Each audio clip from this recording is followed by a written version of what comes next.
Welcome to this panel discussion. First of all, I want to thank Professor Robin Dunbar, for having agreed to share this panel with us. We will discuss these 5 questions you have seen in the program. There is a little changement.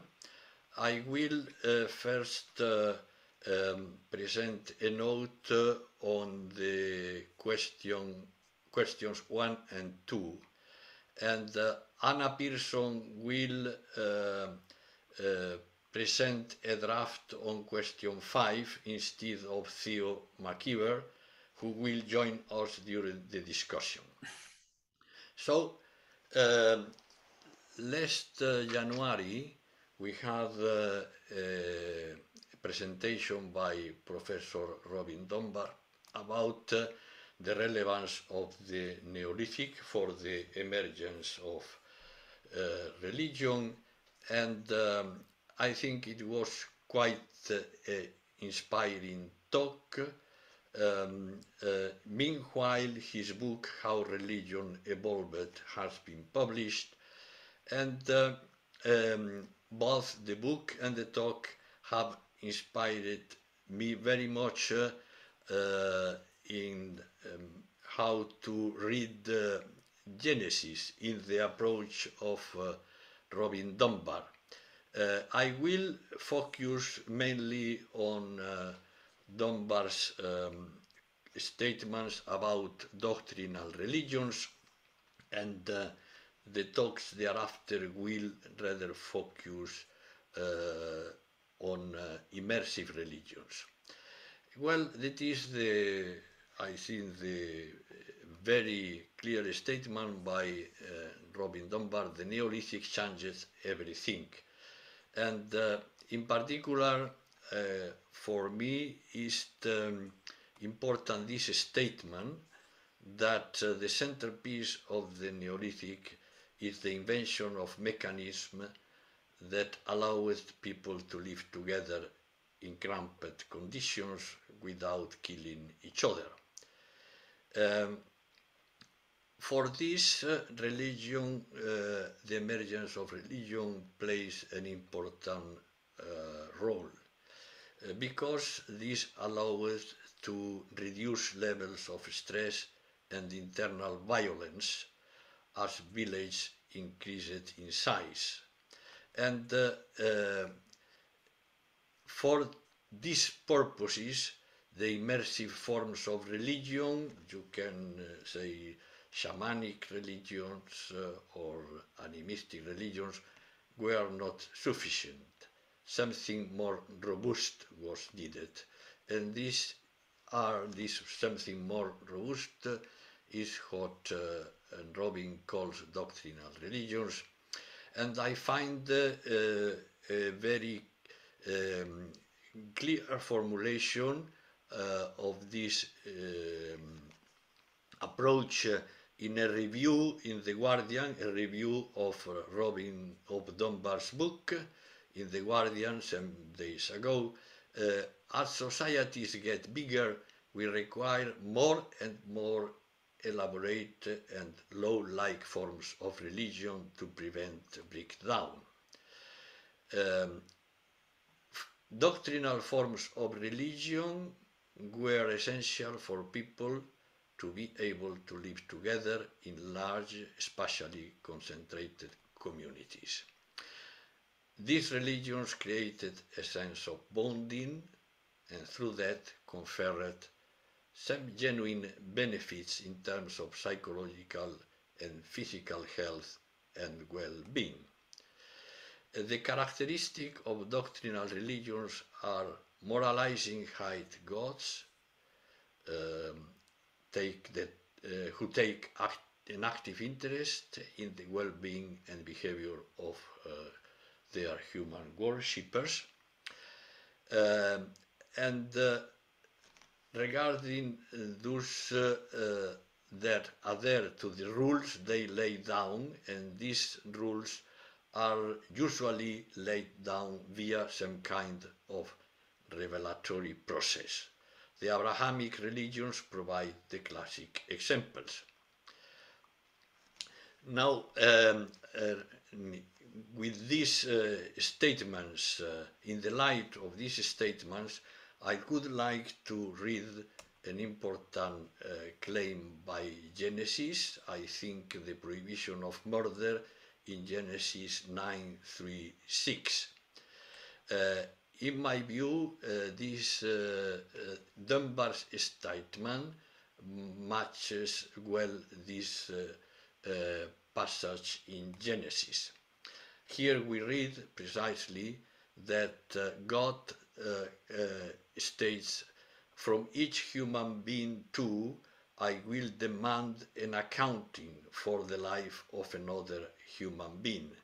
And the reason for this is that God has made mankind in the image of God. By contrast, humans are allowed by God to use animals for food. So I would like to interpret, I think one can interpret this passage stating that God provided with this declaration the mechanism that allowed people to live together without killing each other. Interesting is that the accurate analysis of Genesis allows us to date this declaration of God in the Neolithic. We have plenty of passages in Genesis, in the first 11 chapters of Genesis, referring to features which are characteristic features of the Neolithics. And moreover, is important also that this passage in Genesis establishes the basic rule of morality and the foundation of law. This principle, this rule, presupposes that one can unambiguously distinguish between humankind and animals, as it is the case today. So you can, at present time, species are distinct, and for this reason we can define them. Chimps and bonobos are likely the genetically closest relatives to us, and nonetheless we can unambiguously establish which creature is sapiens, is human, and which is non-sapiens. You can ask, at which time did this sharp distinction between humans and animals, at which time did it become established? Well, on this question we have held a number of meetings in previous years, like this one with Richard Dorbin, and this one with Mark Thomas, and I would say this distinction, the answer to this question, when this sharp distinction become established, you find this in this, my view, quite important article by 23 scientists published in 2018.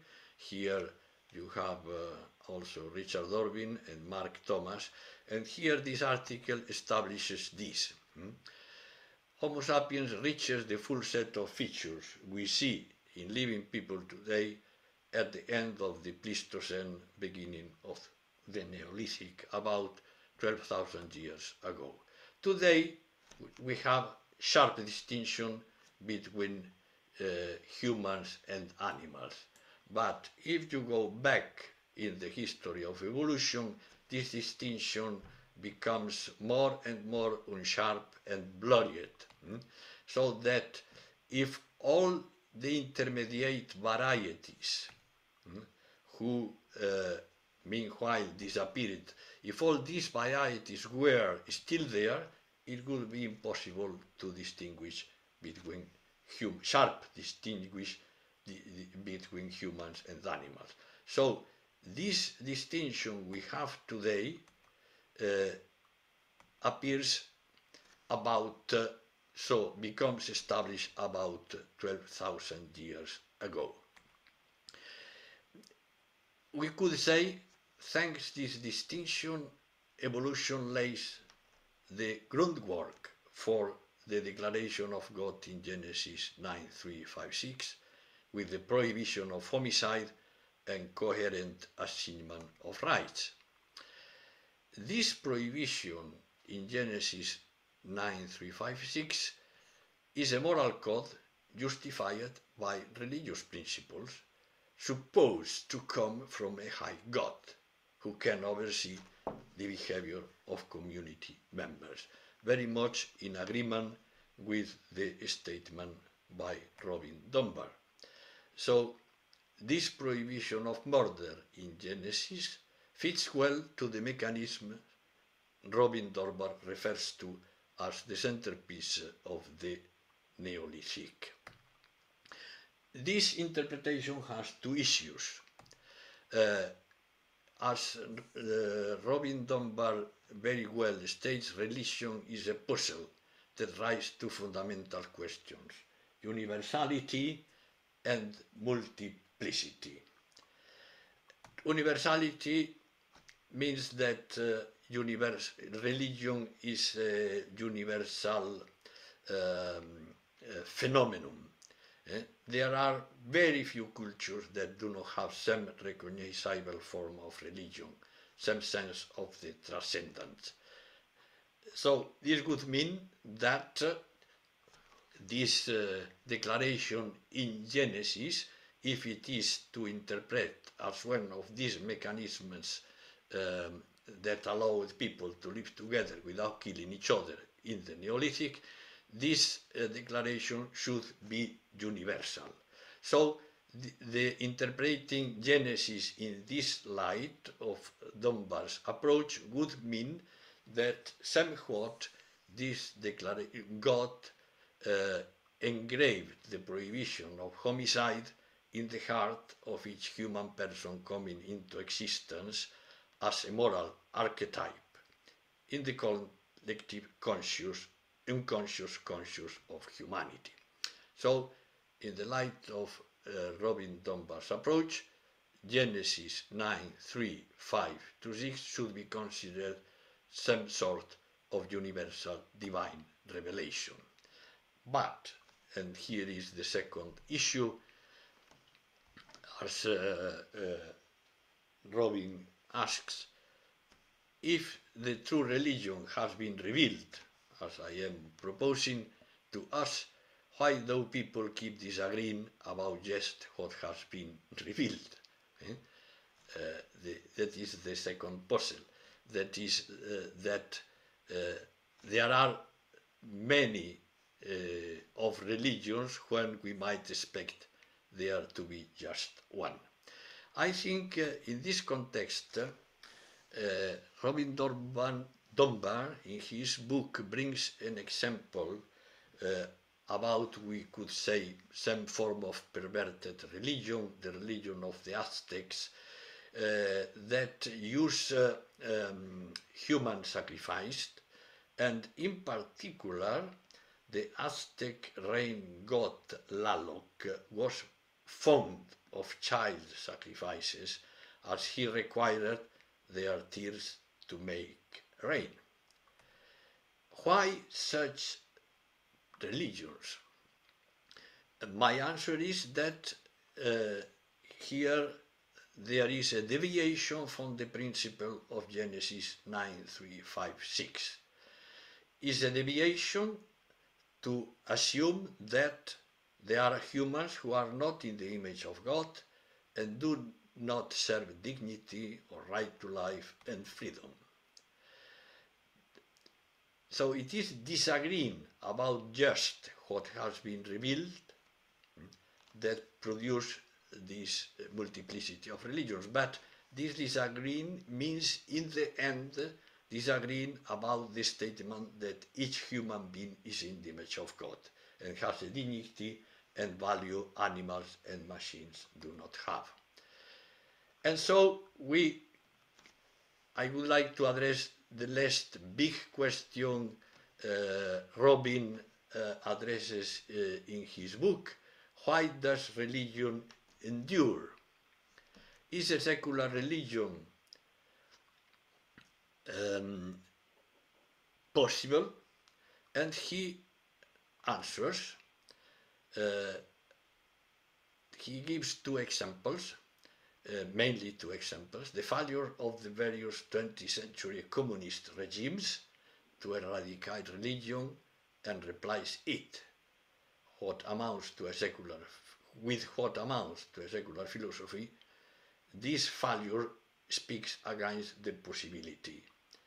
And the second example, for me quite important, he gives is the example of the Nazis, with all their mythical concept of the folk,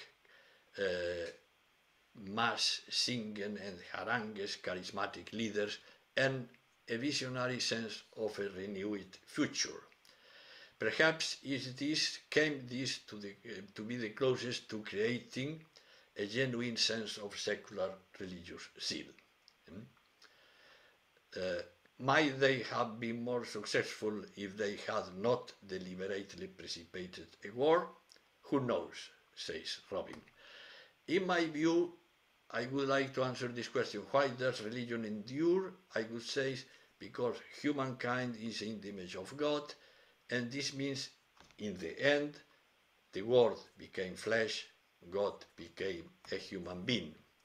So, you can say this being in the image of God, incarnation of God, are certainly principles of the Bible and Christianity, but in my view, they are likely more. They are part of a universal revelation, a content of divine origin hidden in the philosophical truth about humankind, and in this sense, they are likely the strongest defense of humanity.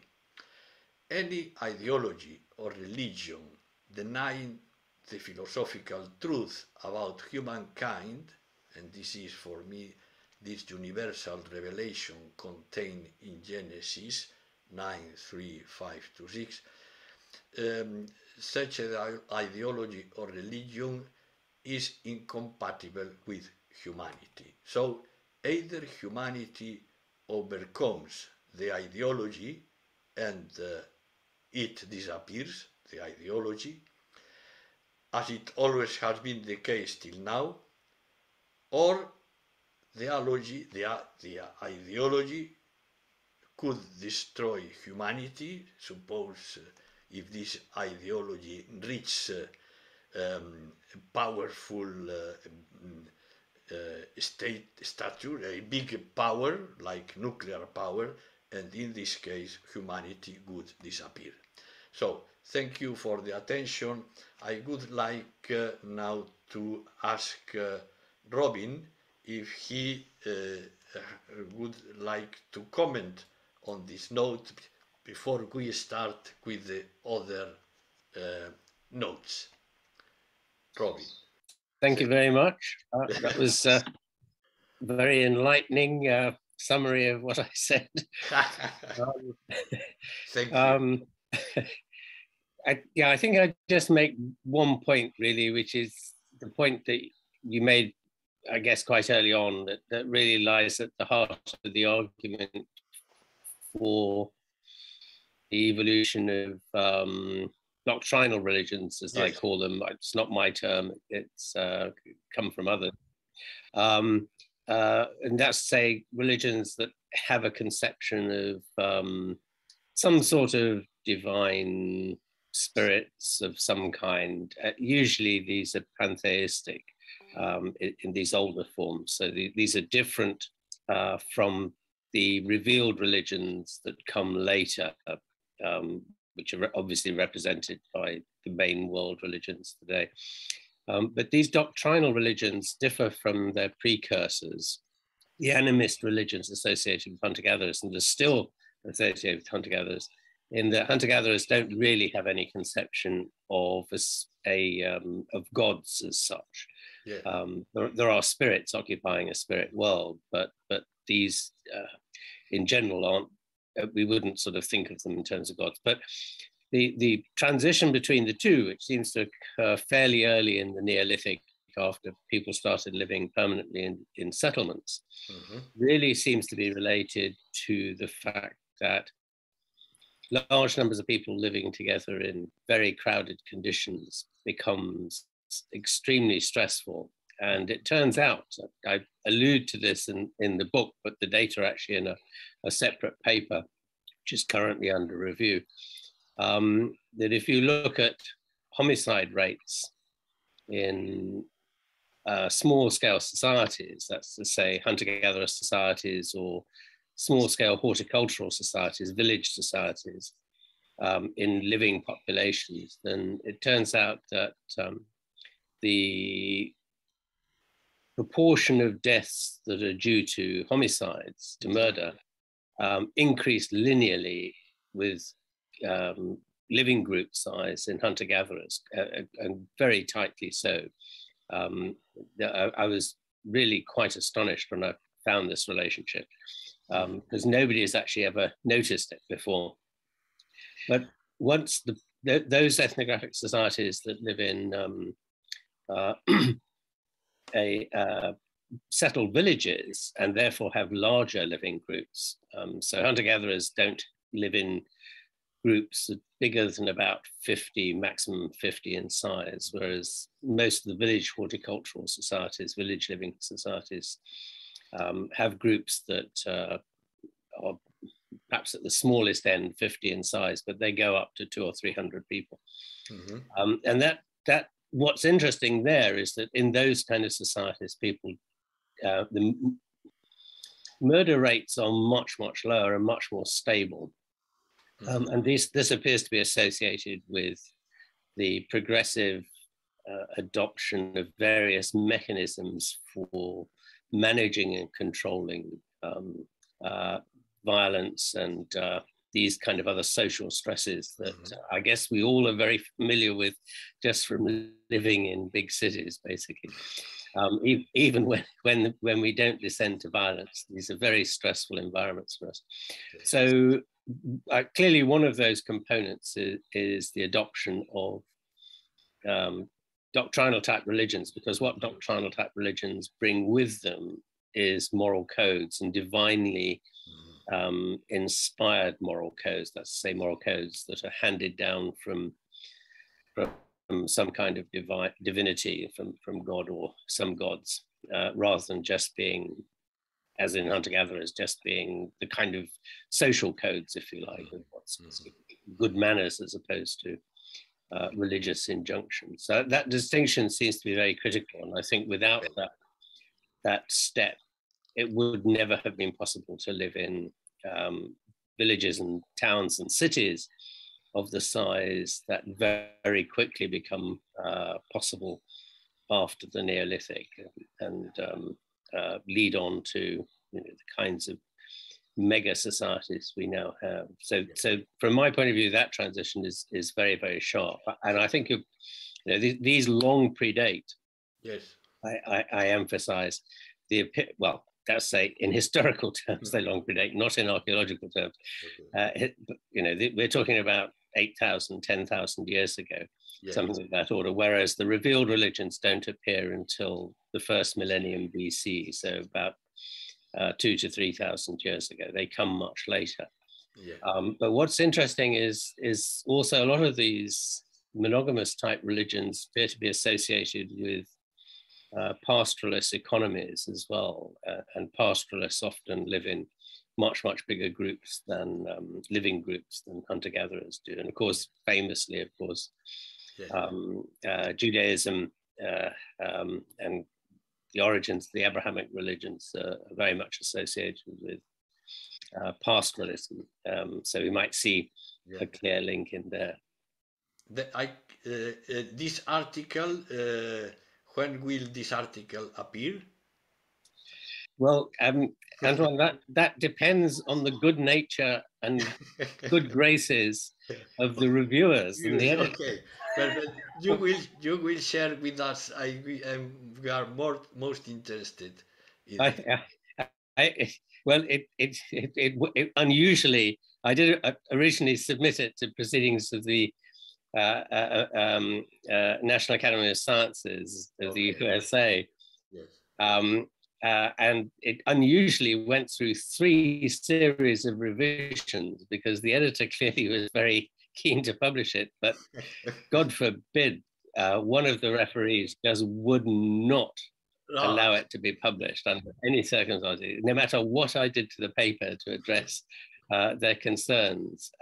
He or she, I think, just from the language, I think it was he, was determined that this was never going to be published anyway. Okay, for those who are asking, we in the chat, I see questions. This will be better later in the general discussion, yes? Because now we have to move with Alfred. Please, Alfred. I would like to speak about prehistoric art and emergence of religion, because it's emergence of religion. This point of Robin Dunbar is very interesting.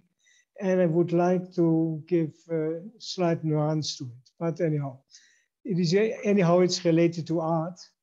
And one of the most beautiful examples are this one, 25,000 years old, made from a mammoth tooth of, it's not sure whether it's a lady or a man, but anyhow, it's called a Venus.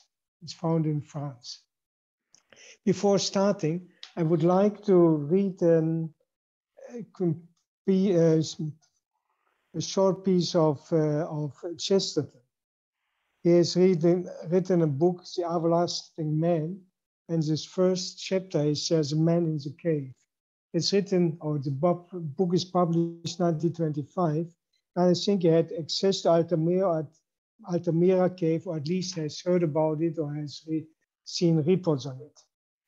And Chesterton comments, this secret chamber of rock, when illuminated after its long night of unnumbered ages, revealed on its walls large and sprawling outlines diversified with colored earth. And when they followed the lines of them, they recognized, because that vast and void of age, the movement and the gesture of a man's hand. They were drawings or paintings of animals. They were drawn or painted not only by a man, but by an artist. Under whatever archaic limitations, they showed the love of the long sweeping or the long wavering line, which any man who has ever drawn or tried to draw will recognize, about which no artist will allow himself to be contradicted by any scientist. I think the most important part of it is they said that the drawings were drawn not only by a man, but by an artist. So for him, it was sure that this work of art, and it's, you see, Altamira is from 35,000 to 14,000 BC. He considered them as men and as artists. Now, I would like to, this example of prehistoric art, we have quite a lot of these paintings, small figures, larger figures. If you go to Google Images, you will find quite a lot. It's a very nice website, it's Don's Maps. And so you find also with very good explanations, you find all kind of interesting things. I enjoyed it very much to see these websites. But anyhow, now I would like to move to transcendentals. Why? Because it has to do with art. And it has to be with human beings. The transcendentals, these are the properties of being, that's unity, goodness, truth, beauty. That's medieval philosophy, and part of them already earlier. And you have the definition of art that's based on Maritain. Free art is an activity aiming at the production of beautiful physical creations. So we see art relates to one of the transcendentals, beauty. You have other arts, not free arts, and has a certain aim of objective why you do things. That means you have tools, but art is free art. It doesn't have a tool. it's only beauty. Then there is a very important sentence or comment of Ratzinger when he was young, 1964, so it means about 60 years ago. He states, the process of becoming human lies in its inner depths outside of the biological and measurable. Even then, the possibility remains that ingenious lightning to think transcendence happened for the first time in one or two individuals. Here once again the transcendentals enter, because the transcendentals are also related to God, and that we shall see later. And since it's related to God, it's a modern document, the Catechism of the Catholic Church, when discussing about faith and how we can arrive at faith, it makes a following comment, which is you can read. The manifold perfections of creatures, their truth, their goodness, their beauty, all reflects the infinite perfection of God. Consequently, we can name God by taking his creatures' perfections as our starting point. And now this is a quotation from the Book of Wisdom. For from the greatness and beauty of created things comes a corresponding perception of the Creator. That means beauty, one of the transcendentals, is related to the most transcendental, which is God, which in fact is the source of the transcendence of in all created things. And now I would like to come back to Dunbar. He speaks about the immersive religions. And he mentions in an article of 2 years ago about, he says, immersive religions, by which I mean that individuals become collectively immersed in rituals and experience such as trance. And then it explains that the physical contact, laughter, singing, chorusing, and dance are all behaviors that can occur spontaneously and in and of themselves create an immersive experience. What I see here is at least is explicitly stated physical contact, singing, laughter is more than physical contact, but it still can more be related to the physical aspect, it's a sensory experience people have. And would like to extend the view on the immersion that it also includes the capacity of humans to reach the transcendentals, especially by producing or contemplating work of art. So the trance, artists also can have trance, a certain way of trance. Also, if you experience something very beautiful, we also, probably not a trance like dancing, but something similar we experience. And in certain sense, by this we can experience also something of the divinity. Now we only make a last comment on the time scale, what Dunbar is thinking of. He says, this implies that religion as we know, but still in its immersive doctrinal form, only arose with the appearance of modern humans around 200 years ago.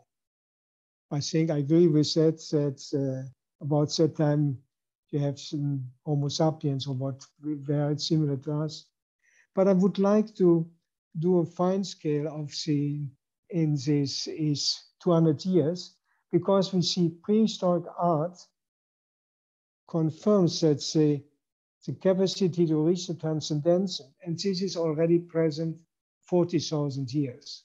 So we can say, I agree with the 200,000 years, but we can also specify that real art, confirmed works of art, there's some things which are doubtful, but which are confirmed by majority of the mainstream of scientists and knowledges of art, we have about, let's say, 40,000 years. I would like to repeat once again the Book of Wisdom, because that shows the way how you can come from the creation of art, of the beauty, how you come to religion. Book of Wisdom says, for from the greatness and beauty of created things comes a corresponding perception of the Creator. And with this, I would like to thank you for your attention. Thank you, Alfred. Then we move now with a complementary presentation by Jan David on burials and as a sign of immersive religiosity. Please, Jan David. Thanks a lot. And thanks a lot, sir, for your book. I have read it right now, and it's very interesting and more interesting than a lot of theory of religion I have read before. I have changed a little bit my presentation after reading your book. Not entirely, I have to say, but almost. So dating the origin of religion based on burials. So I am a philosopher, so I see the things like a philosopher. For me, the very core of religion, the very nature, is a reference to something outside the world. It's the transcendence. I know there's a lot of definition of religion, but for me, the core is that. It's not a religion, it's not a gathering of people to sing or dance. But of course, in the religion, you can have a gathering, but it doesn't belong to the nature of religion. And religion is not just a doctrine or a moral code to avoid murder, for example. It would be the law. But the doctrine is not the nature of religion. I think you can have a religion without doctrine, as you say, in hunter-gatherer societies. Then, of course, the first example of religion, if the nature of religion is a transcendent, would be the first burial.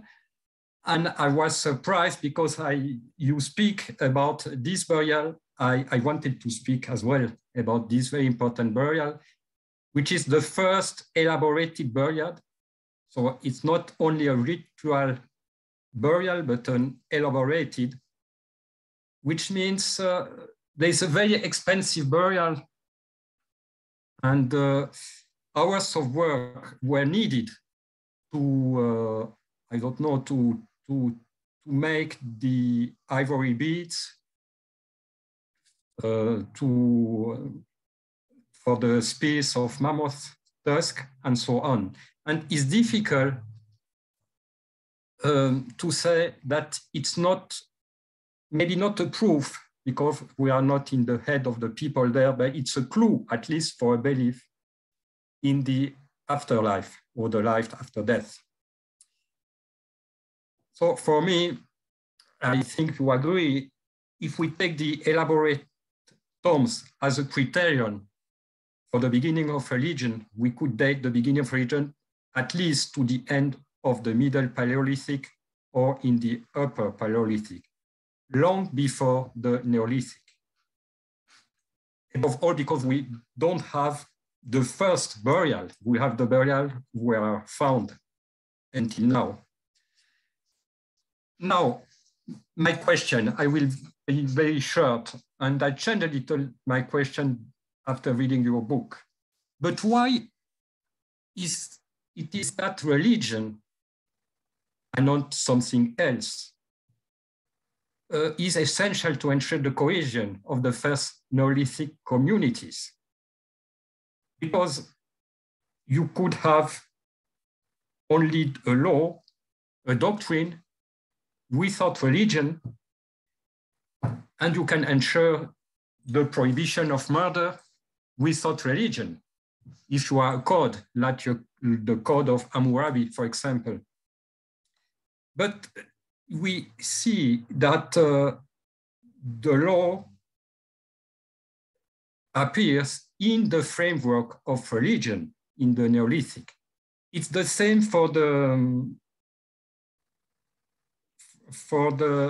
gathering, allowing people to bond together, dancing, and so in the hunter-gatherer societies appear in the framework of religion.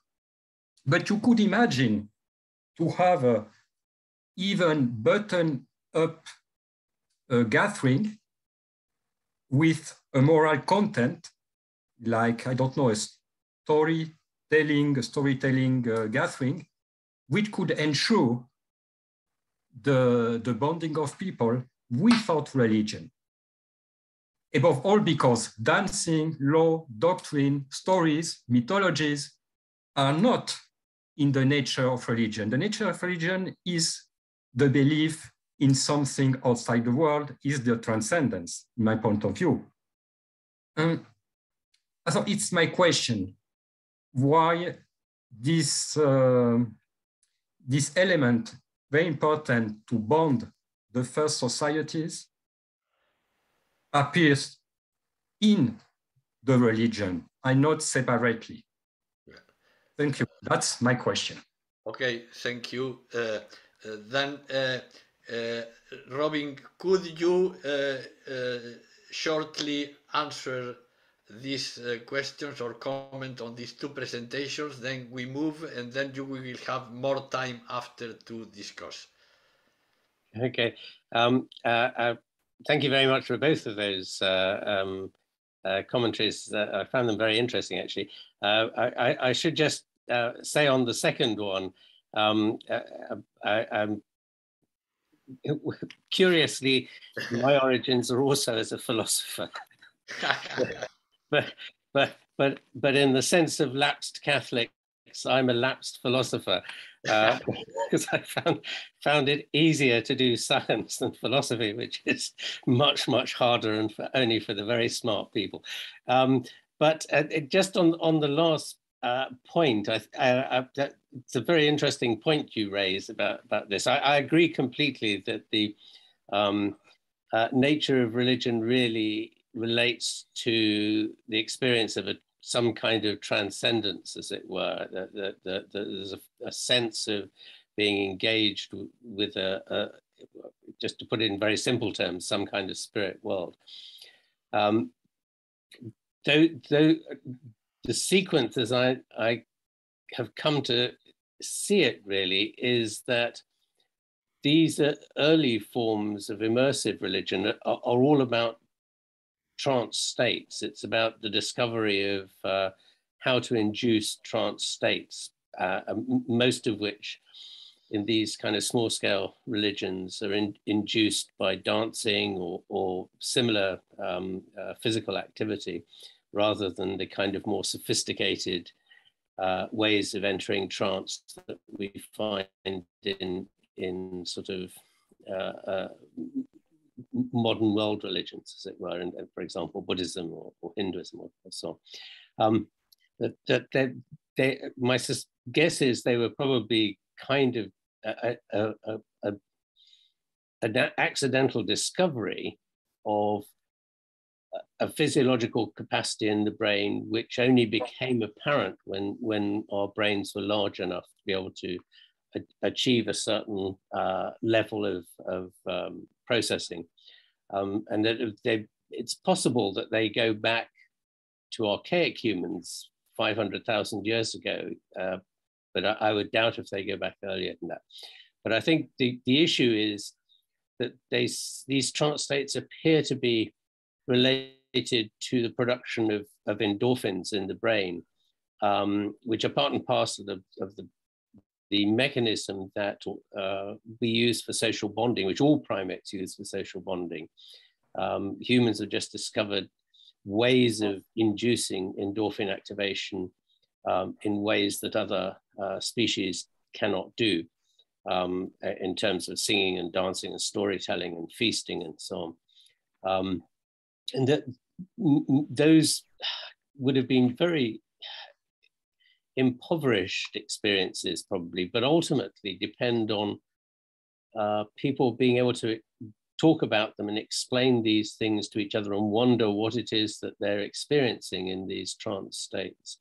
And that requires, I think, fully modern language to do, and hence one reason for suggesting that it didn't become full-blown religion in the modern sense until the appearance of anatomically modern humans, because the evidence is very clear that archaic humans like Neanderthals and Heidelberg folk would not have had language in its fully modern form. It would have been more like the language of perhaps 11 or 12-year-old children. Okay. So that, my sense is, I mean, I basically agree with the story line that you suggest, but that would be my explanation for what's going on. Thank you, Robin. Then we move to the presentation by Daan. Wonderful. Thank you very much for the word. And yeah, so last time, Robin, sorry, my voice is a little bit not optimal. But last time we also had a very nice discussion, and you also accused yourself of being a lapsed philosopher. I hope you don't mind that I talk about philosophy a little bit more, and in the context of interdisciplinary dialogue, I think that's forgivable. I hope you think so too.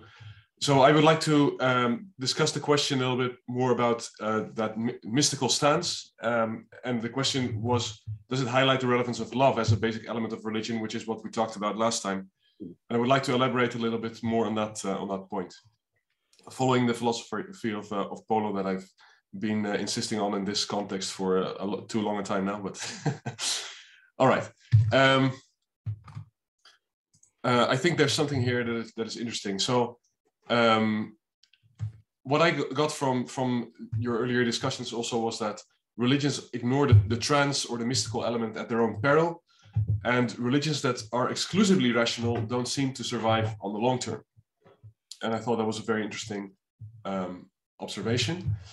I think that points to a problem that is really at the core of Leonardo Polo's philosophy, which I haven't talked about before very much, which is the notion of the mental limit. Now, this notion has a long philosophical history, and Polo centers his methodology on it. That is unique to him. And what he says is, well, our mind tends to focus on our ideas, our mental objects. And while there's a great value to ideas, it's also important to realize that this focus puts other things in the shade. And these other things also have their importance. So what kind of things are these? Well, I'm just going to use a small analogy here, which is that of a cinema. And here you have a projector, and we're going to call the projector the agent intellect, which casts a light, and it projects the image on the screen here. And then there's the conscious person that kind of observes everything happening. And so this is kind of an image for what happens in our minds, you could say. Now, we tend to, if we sit in a cinema, we tend to focus on what's on the screen. And that means we're often not very aware of our agent intellect, and not very aware of the projector, even though clearly we know that's there, nor of our own consciousness, but because it's just, it's in the flow of the process of observing what's on the screen. Now, if we sit back and think, we become aware that there should be such a thing as a projector, and there should be such a thing as ourselves being conscious of what's going on. But that's not automatic. And so actually what we need to do is to find ways to go beyond this mental object, what is projected on our mental screens, you could say. And there's actually 4 ways to do so, Polo says. And 2 of these refer to actually the thing that the screen is referring to. So what's projected on the screen are ideas, you could say, refer to the real world, refer to a universe. And they can refer to the universe in different ways. They can refer to it to the being of the universe, realizing that things are, the things that we see projected are, that our ideas are, the things that our ideas refer to are. It can also refer to the essence of the universe, meaning what these things are. And then we can also reflect on the knower, which is what I just said, to the being of the knower, who we are as observers, and to the essence of the knower, what we are as observers. So these are 4 ways to go beyond the screen, basically, to go towards what the object on the screen refers to, but also to go towards the knower, the observer of the screen of our ideas. Now, by going beyond this mental limit, Polo describes multiple forms of knowledge in addition to objective knowledge, and these are also found in all the earlier philosophers like Aristotle, Thomas Aquinas, and so on. And for example, he talks about different forms of habitual knowledge. For example, the habit of first principles, which he also describes as focusing one's attention on reality around us. And I think that very much relates to, for example, the practice that you have in Buddhism of trying to kind of get to a certain mental quietness so that, you know, reality can kind of come in a way. But yeah, so nowadays people also talk about it as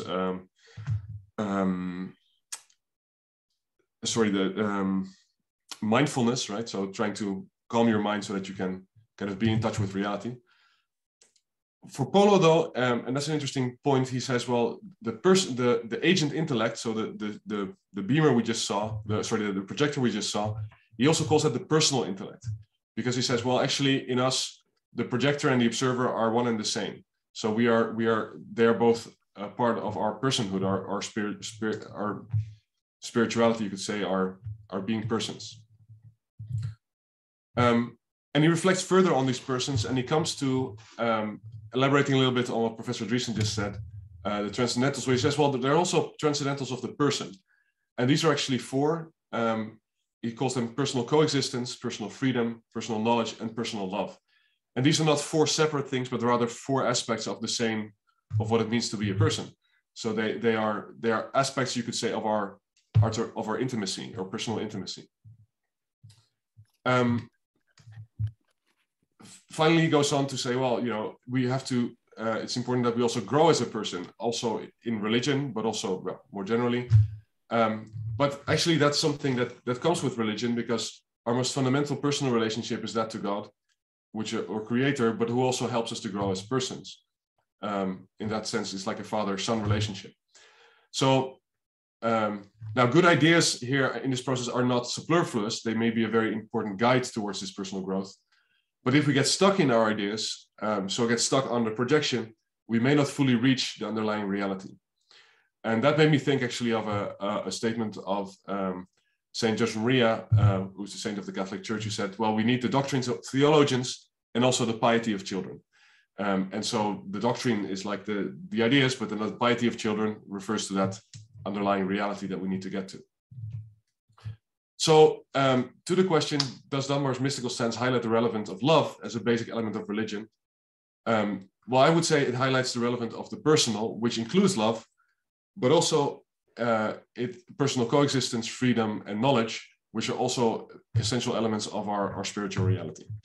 So that is what I would like to note, and thank you very much for your attention. Thank you. Now I have to, okay, I have here the draft by Anna Pearson. He wanted to share with us briefly her thoughts.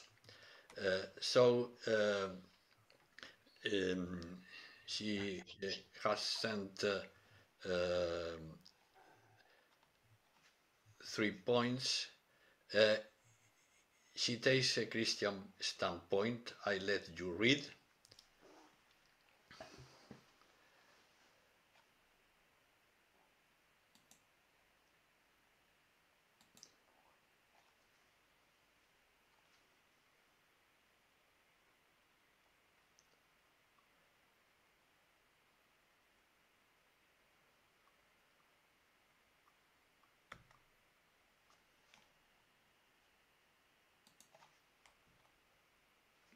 Point B.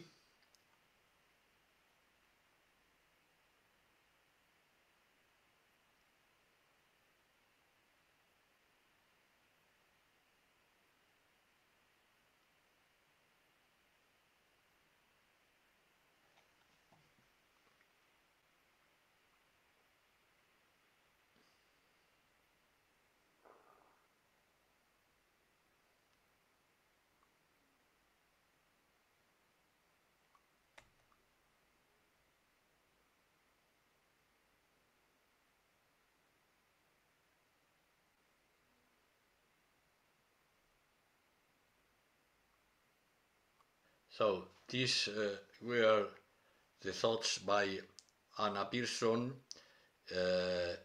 Anyone who wishes to comment or to answer, I can give him or her the email to contact Anna.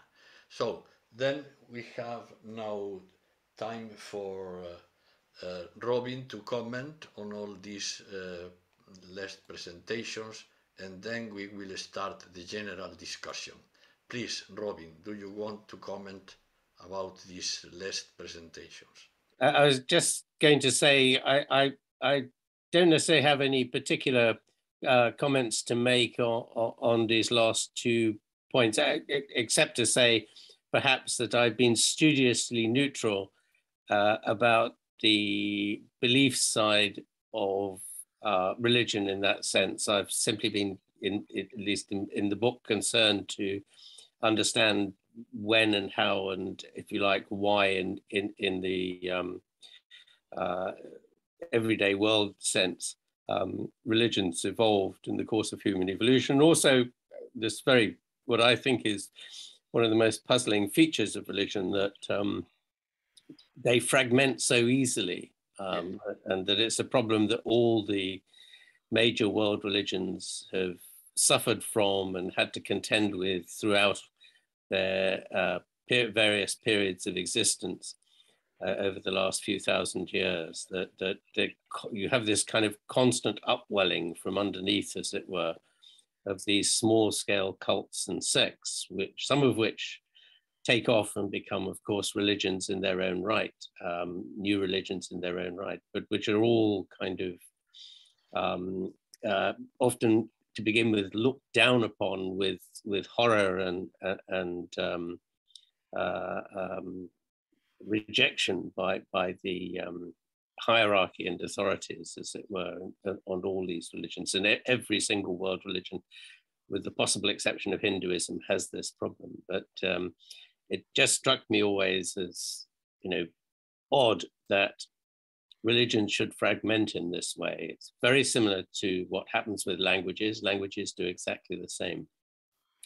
And I think that they are actually, that process is related in both cases, that it's the same underpinning driver that has to do with bonding small groups, essentially, that's underpinning that. But I'm happy to, aside from making those small comments, I think I'm happy to move to a general discussion, really, and let people raise the questions they're interested in talking about.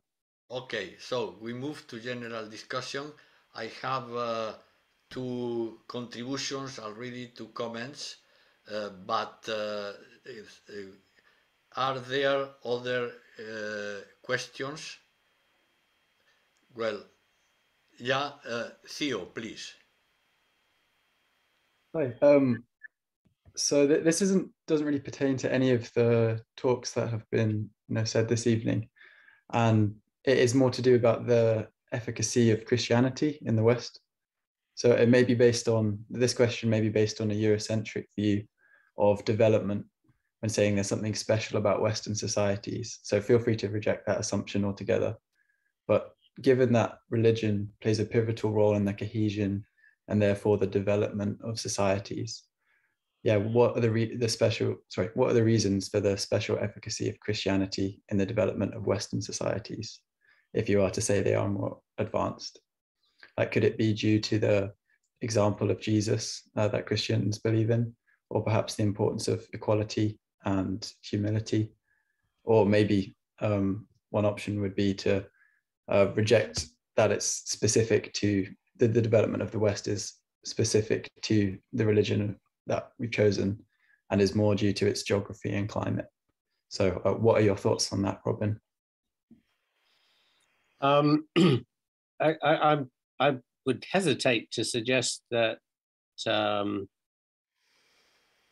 particular religion per se played a strong role in this. I mean, there are too many other intervening variables in historical serendipity, if you like. I think to argue for a general case, I mean, you can point to any of the major religions around the world, and they've all, at some point in their history, been involved in massive intellectual development. So Hinduism, for example, contributed amongst other things, the concept of zero, without which we wouldn't have modern science. That was first conceived there by Hindu philosophers in India.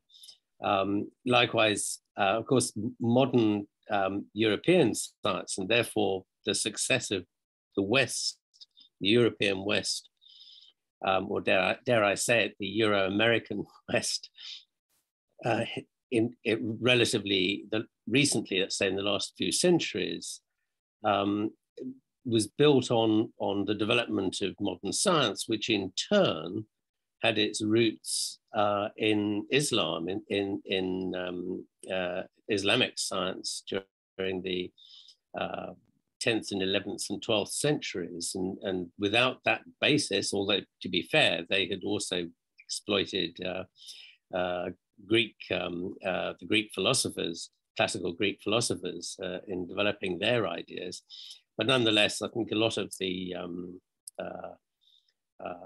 major ways of doing things, and essentially the experimental methods were developed by the Arab philosophers, mainly the alchemists. Terms like words like algebra are actually the title of a mathematical treatise from, I think, Baghdad, by one of the Arab philosophers. Each of these big religions has been very productive, but I suspect that that's just a byproduct of the fact that you have a specialized group of people who have the time to sit and think and wonder about the world, both in a philosophical and theological sense, but also in a practical, physical, physiological sense as well, in some cases. Because what seems to be important is that only once you get surpluses, agricultural surpluses, do you get priestly castes, religious specialists. And I think that's probably just a simple fact of the fact that a group of people who would rather sit and think, perhaps, are able to persuade everybody else to provide them with the food they need, so they don't actually have to go out and dig the ground themselves. So all academics are lazy in that sense, I would suggest, is the answer. But once you have that freedom to sit back and think, then you get all these kind of developments going for them. But of course, then what happens with all these historical cultures is serendipity intervenes and they get shut down. So famously, Islamic science and philosophy was just, sort of executed at the knees, as it were, completely, just as it was at its high point, which historically was fortunate for us in the West, because all the philosophers from the Arab world largely fled to seek shelter in Christian monasteries in Southern Europe and carried on the tradition of developing these things, philosophical thinking, if you like, there. So, I would hesitate to say it's a particular consequence, or the contemporary success of the West, particular consequence of the religion it adopted. But, religions do play a seminal role in allowing people to think about the physical world and wonder how it works. And out of that wondering, comes science and technology. Well, thanks, Robin. Then we have several comments. First of all, John, you want to go ahead with your comment? You have to share and unmute. Yes, okay. Then my name is Joan Vidal. I'm a medical doctor with a master's degree in bioethics and law. And okay, my question, I'm a little bit interested in the medical aspects also, like the citation of quotations about endorphins and it's on the mechanism that they represent in the enlargement or the increase of the size of societies. And okay, and then I wanted also to explore a little bit if endorphins play a major role also in the evolution of doctrinal religions, particularly in Bible religions. We certainly know that triggering the production of endorphins is a process that allows social groups to increase the number of individuals, and that this process seems to be restricted almost exclusively to immersive religions and therefore would not include Christianity or modern religions. However, maybe it is worth, I think, to substantiate better this assertion. The assertion is maybe not supported by explicitly formulated arguments. So I thought it would be interesting to make a first approach or another approach to this question. I was, in fact, as I started with this question in my mind, I was encouraged by the biblical notion of the fullness of time, sort of progressive spiritual evolution, I would say, which appears implicitly in the Old Testament as something that is going to happen in the distant future, and explicitly in the New Testament as something that is already accomplished. There are a couple of three of passages of the Bible that I don't want to put in the slides because it will take much time because I'm not very used to do it. Then I will cite this directly in the text of Genesis. I think if you are familiar with the Bible, you will know very well this quotation, and it says, "And I will put enmity," this is God speaking to the serpent, to the evil, to the Satan, "and I will put enmity between you and the woman, and between your offspring and hers. He will crush your head, and you will strike his heel."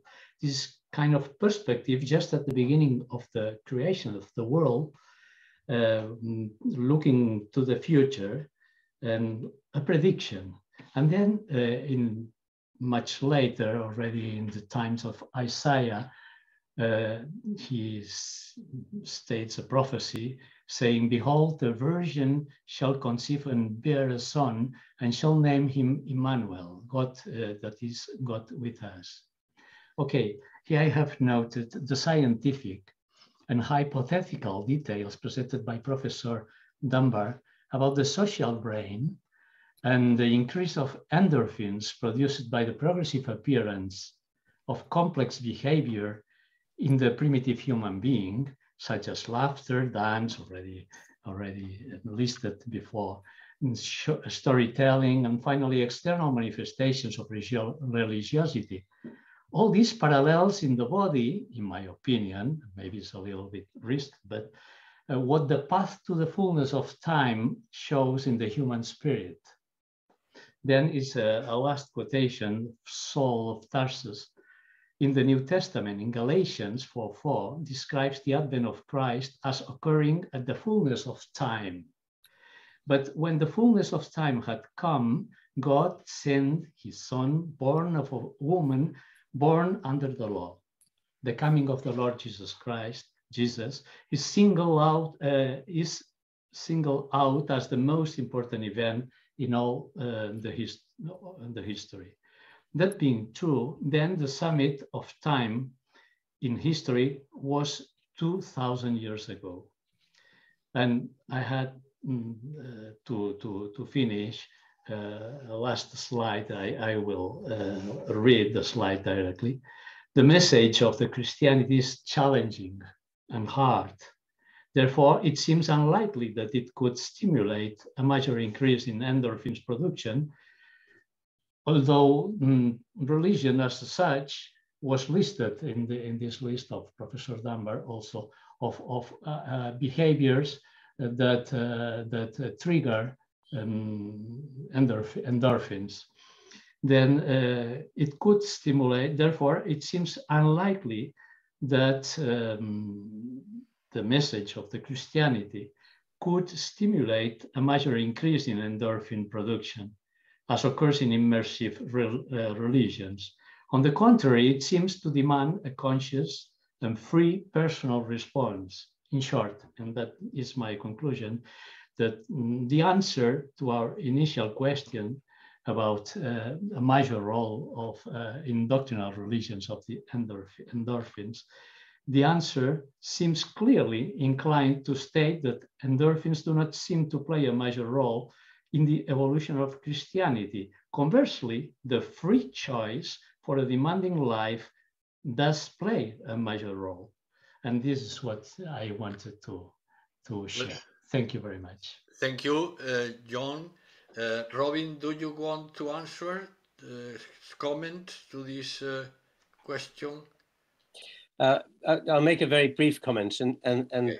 that's simply with respect to, well, I suppose what you're highlighting here is the question of whether religion, being religious or attaching yourself to religion or accepting some body of doctrine as true in that sense, as a believer does, is a consequence of an emotional response or an intellectual response. And as I understand what you're arguing is that you see it as an intellectual response. And I guess my whole view here is actually that in general, it may well be an intellectual response in some cases, but in general, for most people, the belief in the tenets of a particular religion, whatever one they happen to join, is largely an emotional response. And it's an emotional response to a lot of inner experiences, and these inner experiences are tied up with endorphins. Endorphins are merely the vehicle for creating the sense of bonding, which is what they're mostly associated by. And we can say now, with respect to religious services, that the rituals involved in religious services, and we've done this on both Christian services of various kinds and on yoga practices and on Afro-Brazilian religious services. So this is a mixture of sort of Catholic and Pentecostal and West African, mainly Yoruba religious beliefs and so on, that the rituals involved all trigger the endorphin system, and all as a result of that create this sense of belonging to a community.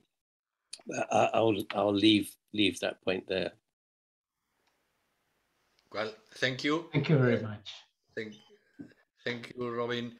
Well, then, Dancho, please.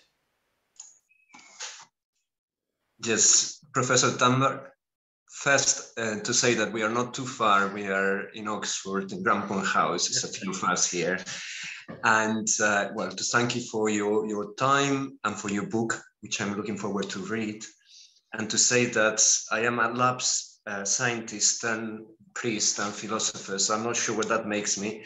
I don't think I'm particularly intelligent philosophers. We just try to ask some questions.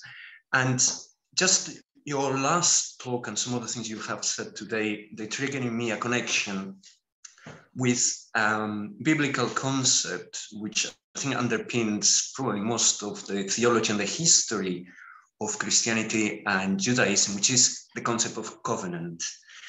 And it triggered in me this concept because in the Bible, as the group of believers increases, there is a renewal of the covenant. We have Abraham, and we have a covenant with God and a set of practices, which then they get renewed when the group extends to be not just a family, but we can call them a tribe, or the 12 tribes of Jacob, Israel. So it's a renewal of the covenant.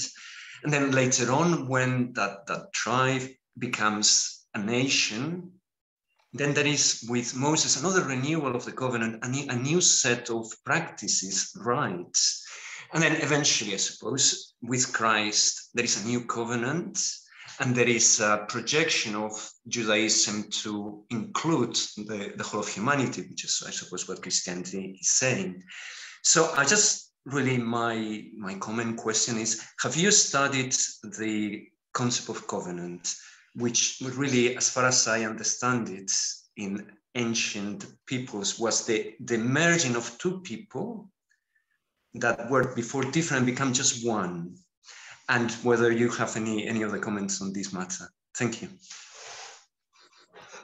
Okay, that's a very interesting question, actually. The short answer is we haven't actually studied that as such, but it's implicit, I think, in everything we've been doing on this topic, because the view that we've developed, if you like, is that religions evolve to ramp up the capacity to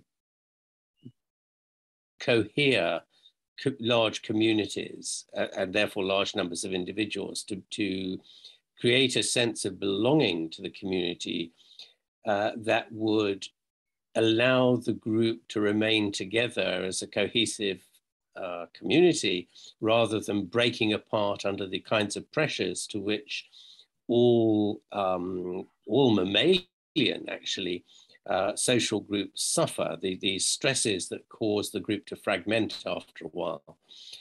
And the need to live in much bigger groupings in humans, modern humans in particular, creates this pressure, evolutionary pressure, to have a mechanism to, in effect, dampen down the fractious nature of our behavior,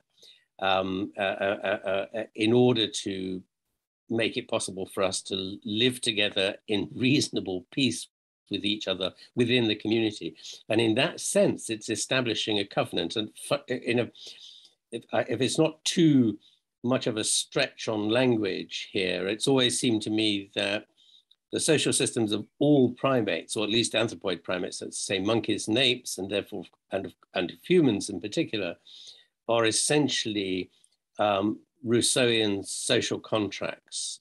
They are attempts to solve the problems of survival and successful reproduction and so on collectively as a group, because that is a more powerful way of resolving many of the problems, ecological problems, that animals have to cope with.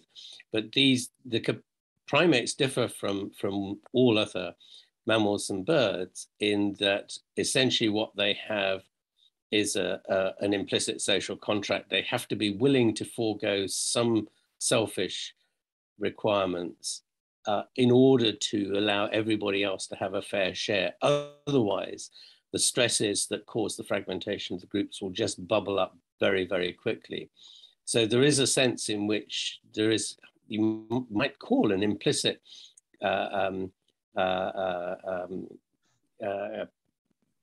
covenant between the members of the group, as it were, and quite clearly that could just as easily include God, when God is part of the religious structure of that group,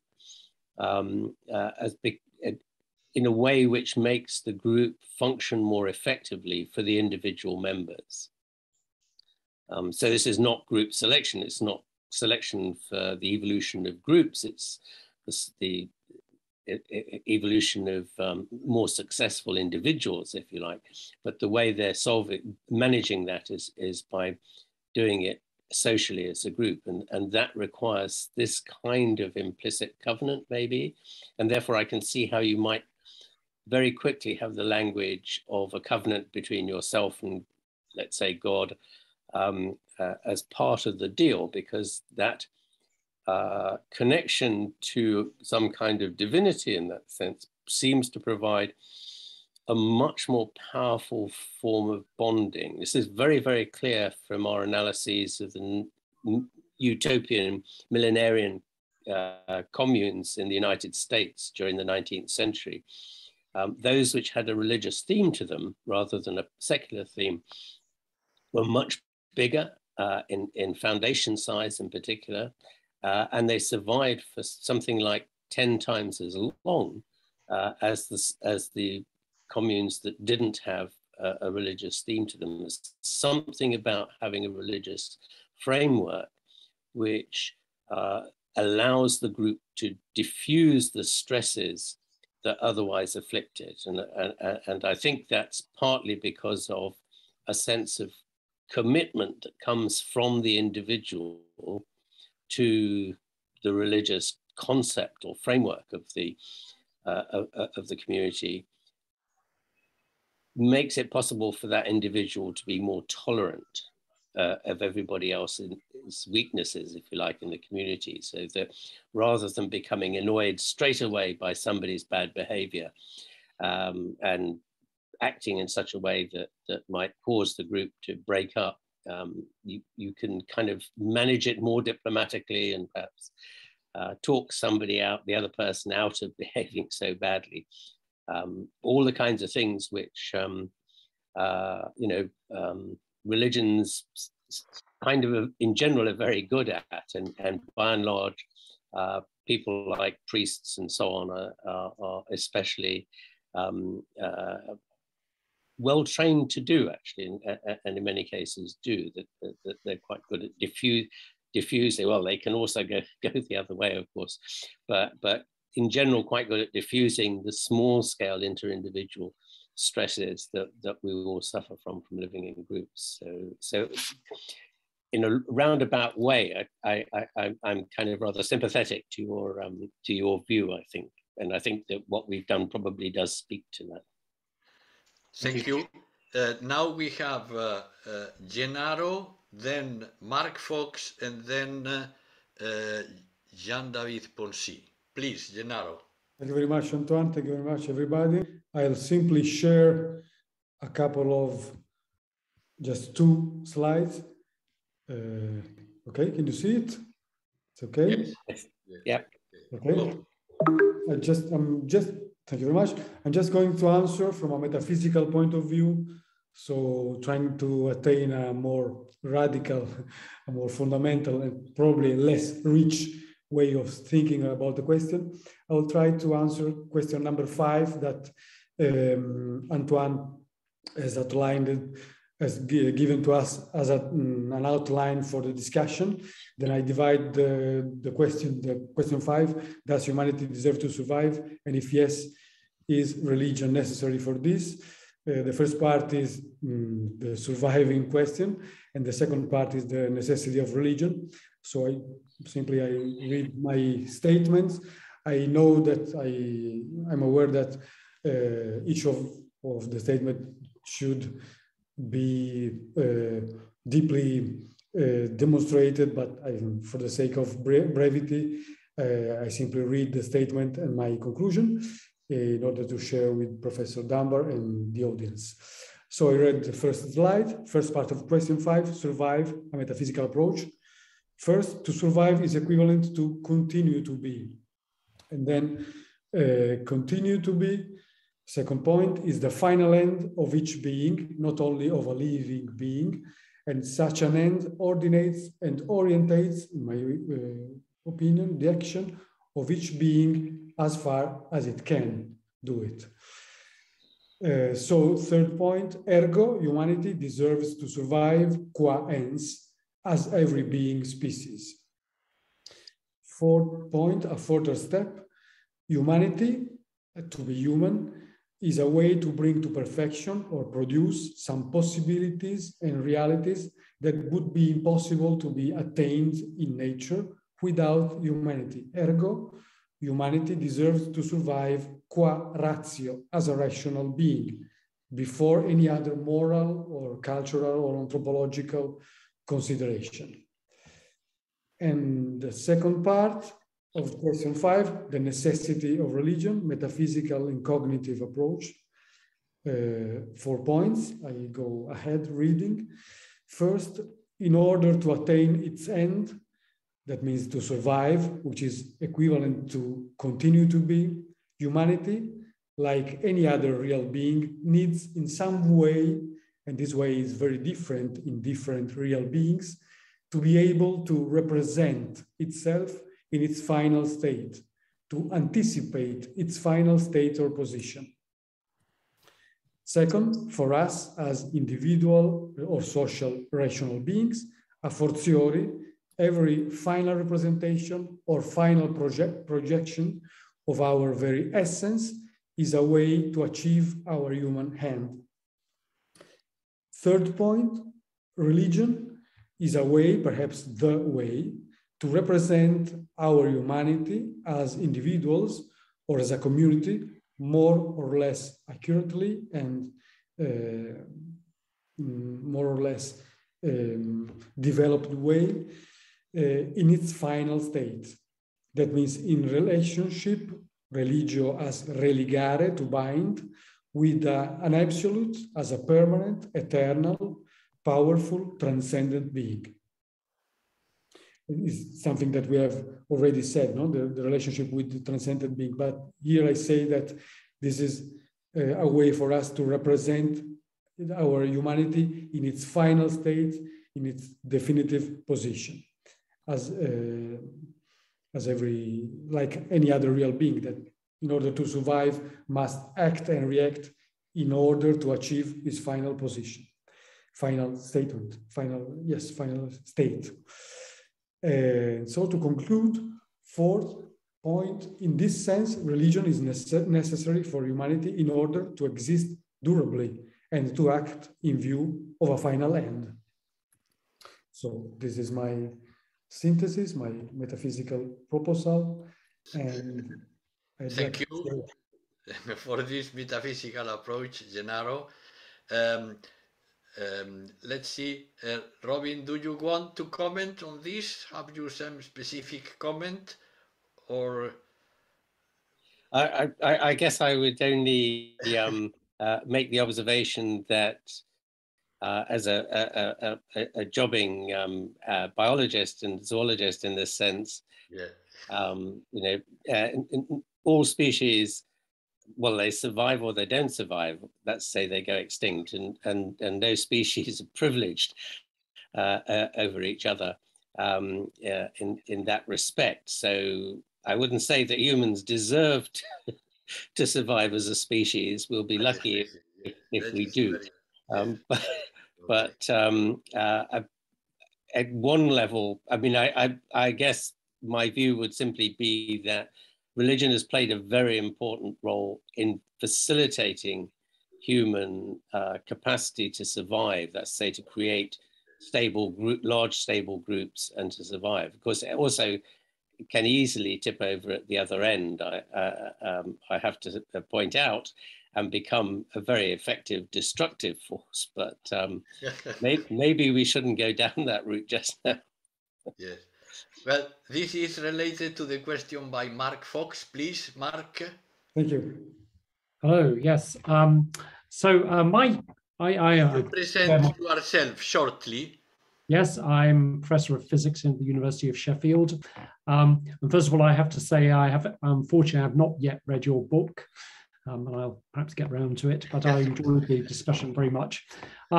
So I also declare myself to be a believer, and I like to imagine myself in conversations with an atheist, which of course I have many times a day in the department.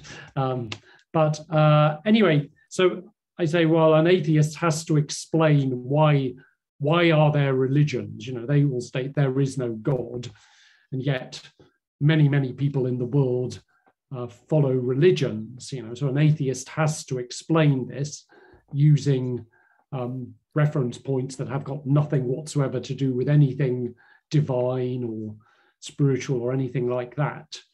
And I can imagine myself in a conversation with such an atheist, and the atheist will say, well, I've got the perfect explanation now. I've got Professor Dunbar's book. And this just proves that it's just essentially survival of the fittest. You know, the earliest, you know, communities, these Neolithic communities, those who developed this religious sense, well, that provided a structure and framework which was favorable to survival. There were others that didn't have this, and they essentially just wiped themselves out, etc. And I just wondered, is there an obvious answer to say, well, no, there is more to it than that? Or is it, well, basically that did happen, and, you know, it's up to you to decide whether this happened by some spiritual process, some revelation of God, and that's your, or whether, you know, in a sense, there's no answer to the atheist who says that. That's a very taxing question.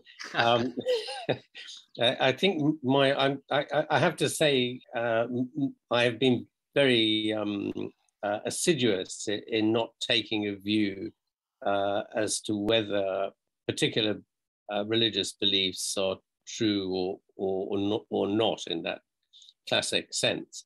I've been endeavored to take the view that in the end, that's a matter of belief, and it's you know, your free will, as it were, to believe or not. All I'm trying to explain is some of the phenomena that underpin religion, and in some sense, how religions in general have capitalized on and exploited some of the basic bonding processes that already existed before religions appeared on the scene, if you like, in order to create more tightly bonded social groups. So my view of the functional value of religion is that it provides one of a number of different behavioral mechanisms for bonding social groups in very effective ways, and in many ways appears to be more effective than most of the others, or at least this transcendental belief component of it seems to give it an added value. And incidentally, that then seems to provide the other common or increasingly well-attested observation now, I think empirically, that religious people on the whole tend to be healthier and survive better as individuals, because that's the consequence of triggering the endorphin system a lot, because it turns out, unbeknownst to those of us working in this area, but that the endorphin system also triggers the release of particularly natural killer cells in the immune system. So it's and one of their functions is to seek out and destroy viruses and certain kinds of cancer cells. So, you know, the endorphin system seems to tune the immune system, and therefore anything that tunes the immune system big time will provide major health benefits. But these are kind of incidental, if you like, to the real function, which is creating a bonded social group. So I think there's two separate questions there that you know, I guess have to be answered in different ways. I don't necessarily, I guess the average atheist might take the view that I'm demolishing religion in one sense, in that I'm providing an explanation for how and when and why it might have evolved. I'm not 100% convinced of that myself. I think if you wish to believe, you can. I don't find a problem with that. Yeah, thank you. I wasn't any more than that is true of physics, as you probably are well aware. You could, well, I suppose this is what you were saying when you started. You know, if you can describe the world in physical terms, you know, you could argue that leaves no room for God, which would be one of the classic arguments. But paradoxically or otherwise, you know, there are more religious physicists than there are religious members of any other science. Of that, I think there's no doubt. So it's a sort of paradox yet to be explained. Must have something to do with the mysteries of quantum physics, I suspect. It is true. I mean, among my department, there are it's obvious physics departments are a lot of believers. There are a lot of atheists. Yes. There are a lot of believers as well. Yeah. Definitely.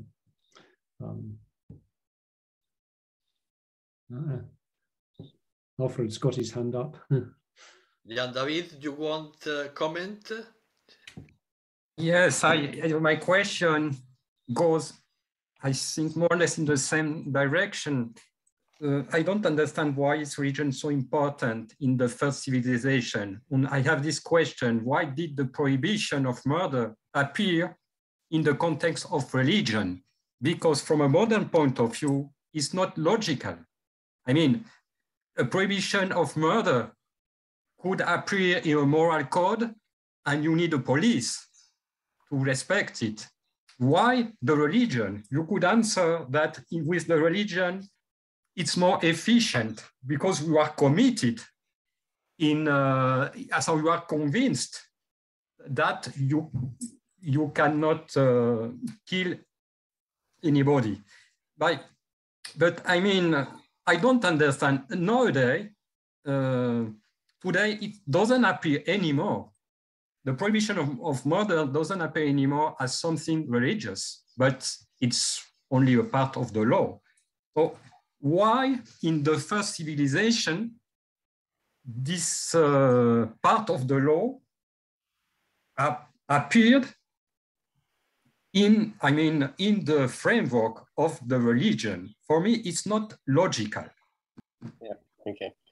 I think the answer is much more straightforward in that case, that murder in this respect is simply the tip of the iceberg. What this is, the measurable tip of the iceberg. What it's really pointing at is the psychological and social stresses that arise in communities, which cause communities to just fragment and disperse, often in perhaps many cases long before they get to the point of murder, but not always, and therefore we get murders from time to time. So the issue is simply how do you keep the lid on this fractiousness? How do you diffuse the stresses that create that fractiousness? And one of the best ways of, okay, yes, you can have a law, but and a police force and so on, but I would submit that humans are not especially good, at least Europeans aren't especially good, maybe one way of putting it, of abiding by the laws which are imposed on them by their well-meaning governments trying to maintain some semblance of civil behavior and common rights, as it were. You only have to look, well, certainly in Britain, the law says you must not drive faster than 70 miles an hour on the motorways, but it's probably the minority of people that drive at under 70 miles an hour on the motorways, I would hazard a guess. And this is because nobody gets caught. So this is a perennial problem known in economics and in conservation science.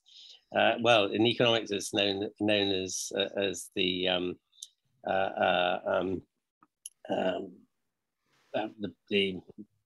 paradox of the commons.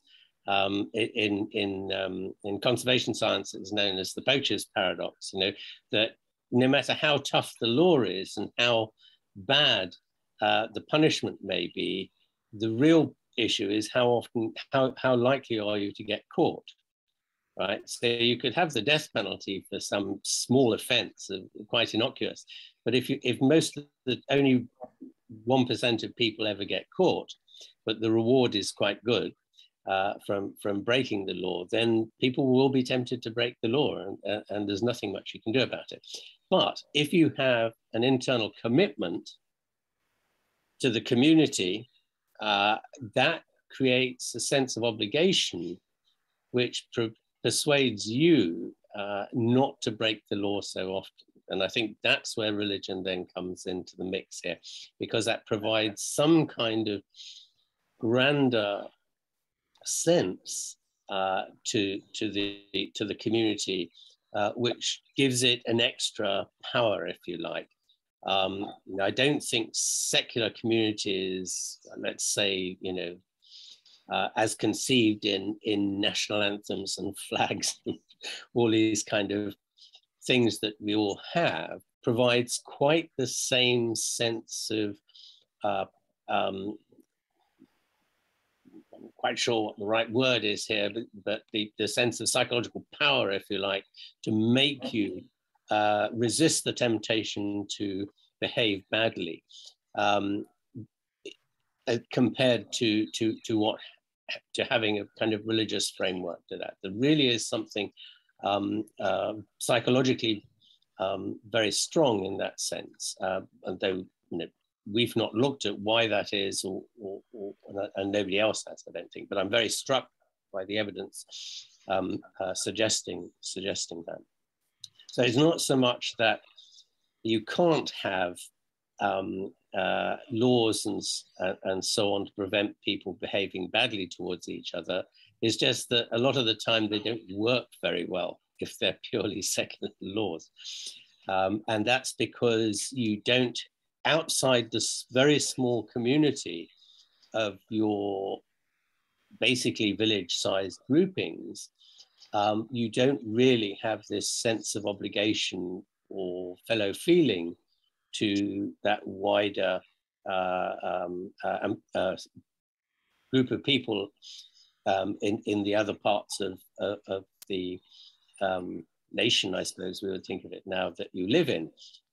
Your psychological willingness to behave well and to behave altruistically is really limited most of the time to this very small group of 100 to 200 people that form a natural social group for you, a natural community, which is the kind of social community that you find in hunter-gatherers societies, exactly that sort of size. Beyond that, even in hunter-gatherer societies, there's no obligation to behave well to people less closely related to you, etc. But religion kind of imposes on you the sense of extending that sense of belonging, of membership of your close community to strangers in a way that nothing else seems to be able to do that.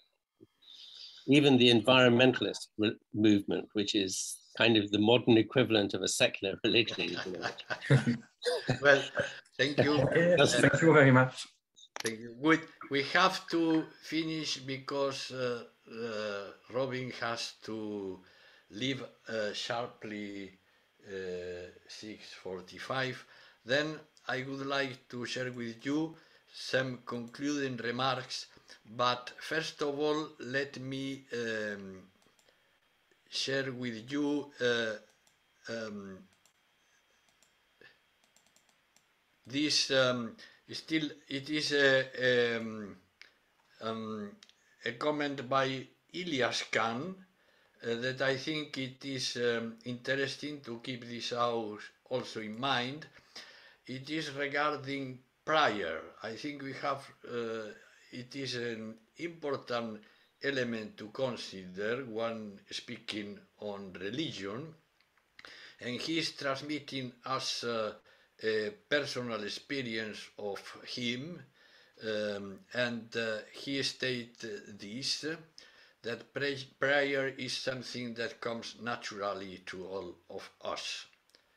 Prayer is not something where we ask something of a remote entity. Prayer is a dialogue where we speak to God and we ask for His blessings as we would ask our Father, as the book of Psalms brilliantly illustrates. And this continues that there is a naturalness to the way we approach our time in prayer. In fact, not only is prayer nourishing for humanity, it is essential for our well-being in so many ways. In particular, the Christian God is a loving God, and we all need love. This is the way to pray we have been taught by Jesus Christ. I think this belongs to this emotional part of religion, but is quite important. I think prayer is an essential element in religion. So I would like to finish with a comment by an historian, Tom Holland, related a bit to this question about the founding of the prohibition of homicide, that human beings have rights, that they are born equal, that they are owed sustenance and shelter and refuge from persecution. These were never self-evident truths. Humanism derives ultimately from claims made in the Bible. He says he is not a believer, and he states this, that humans are made in God's image, that his own diet equally for everyone, that there is neither Jew nor Greek, slave nor free, male or female. Repeatedly, like a great earthquake, Christianity has sent reverberations across the world.